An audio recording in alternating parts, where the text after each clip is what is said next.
So நான் குக்கிங்ட ஆரம்பித்தாலே வந்து என்னோடய சன்னும் சேர்ந்துக்கிட்டு அவரும் ஏதாவது ஒரு வேலை பார்க்க ஆரம்பிச்சிருவார். ஸோ வீடியோ எடுக்கிறேன்றோடனே நான் ஃபாயில் பேப்பர்லாம் யூஸ் பண்ணுறேன்ட்டு அவரும் ஏதோ ட்ரை பண்ணி என்னமோ பண்ணிகிட்ருக்காங்க. இது வந்து அவரோட மோமோஸு அவர் ரெடி பண்ணிகிட்ருக்காரு.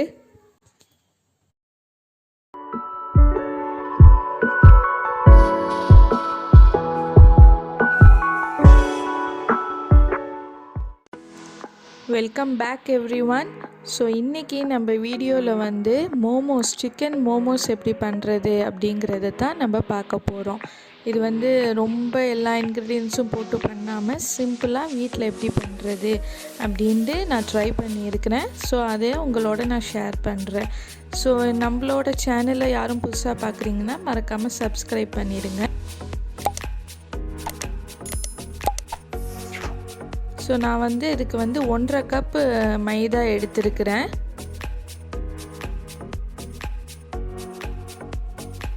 இப்போது பேக்கிங் பவுடர் நான் கொஞ்சோண்டு ஆட் பண்ணிக்கிறேன். ஏன்னா வந்து ஒரு நல்ல சாஃப்ட்னஸ் கொடுக்கும், அதுக்காக தான்.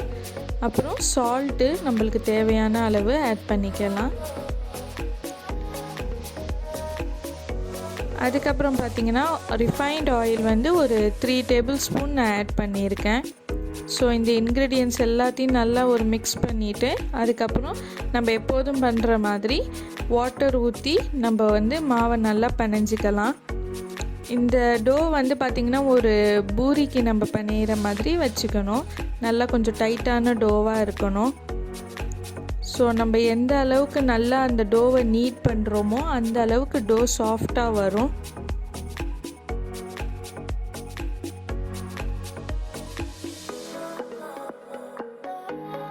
ஸோ நம்ம மாவு இப்போ ரெடி ஆகிடுச்சு. இதை வந்து ஒரு 1/2 மணி நேரம் நம்ம ரெஸ்ட்டில் வச்சிடலாம். அந்த டைமில் நம்ம வந்து ஸ்டஃபிங்கை ரெடி பண்ணிடலாம். ஸோ நம்ம இப்போ பண்ணுறது வந்து சிக்கன் மோமோஸ்குள்ள ஸ்டஃபிங் தான். இதுக்குமே நான் ரொம்ப வந்து இன்க்ரீடியன்ட்ஸ் சேர்க்கலை. ஸோ இதுக்கு இப்போ முதல்ல என்ன ஆட் பண்ணுறதுன்னு பார்த்தீங்கன்னா கார்லிக் வந்து நான் நல்லா பொடிசாக நறுக்கி வச்சுருக்கேன்.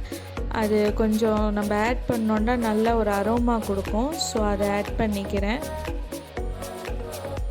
அதுக்கப்புறம் பார்த்திங்கன்னா இந்த மோமோஸ்க்கு நான் வெங்காயம் யூஸ் பண்ணலை, கேபேஜ் தான் யூஸ் பண்ணியிருக்கேன். ஏன்னா கேபேஜ் ஒரு நல்ல ஃப்ளேவர் கொடுக்கும் மோமோஸ்க்கு. ஸோ கேபேஜ் தான் யூஸ் பண்ணியிருக்கேன்.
வந்து நல்லா ஒரு பூரி ஷேப்பில் நம்ம இழுத்துக்கணும்.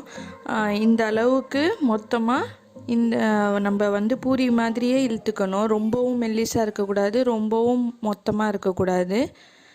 ஸோ நான் வந்து இந்த கட்டரில் வச்சு தான் யூஸ் பண்ண போகிறேன்.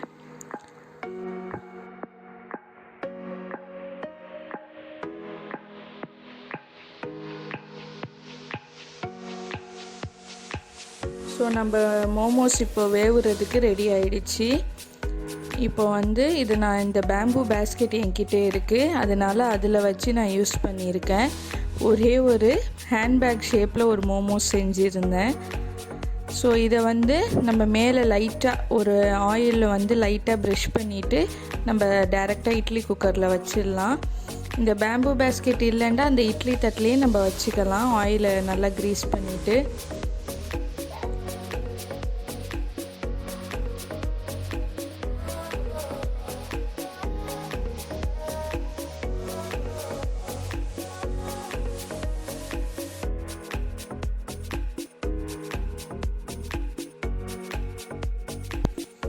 ஸோ நம்மளோட மோமோஸ் ரெடி ஆகிற டைமில் ஒரு 2 மினிட்ஸில் ஒரு சாஸ் நம்ம பண்ணிடலாம். எப்படின்னா டொமேட்டோ கெச்சப்பில் கொஞ்சோண்டு ஒரிகானோ நான் ஆட் பண்ணியிருக்கேன், ஒரு இட்டாலியன் டேஸ்ட் கொடுக்கும்.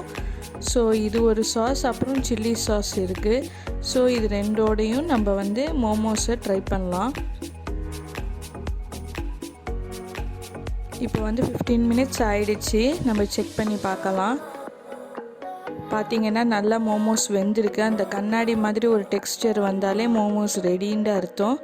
ஸோ ரொம்ப சிம்பிளான முறையில் நம்ம வீட்டில் எப்படி மோமோஸ் ரெடி பண்ணுறதுன்னு உங்களுக்கு நான் ஷேர் பண்ணியிருக்கேன். உங்களுக்கு இந்த வீடியோ பிடிச்சிருந்துச்சுன்னா மறக்காமல் லைக் பண்ணுங்கள், ஷேர் பண்ணுங்கள் and subscribe to Reesa vlog.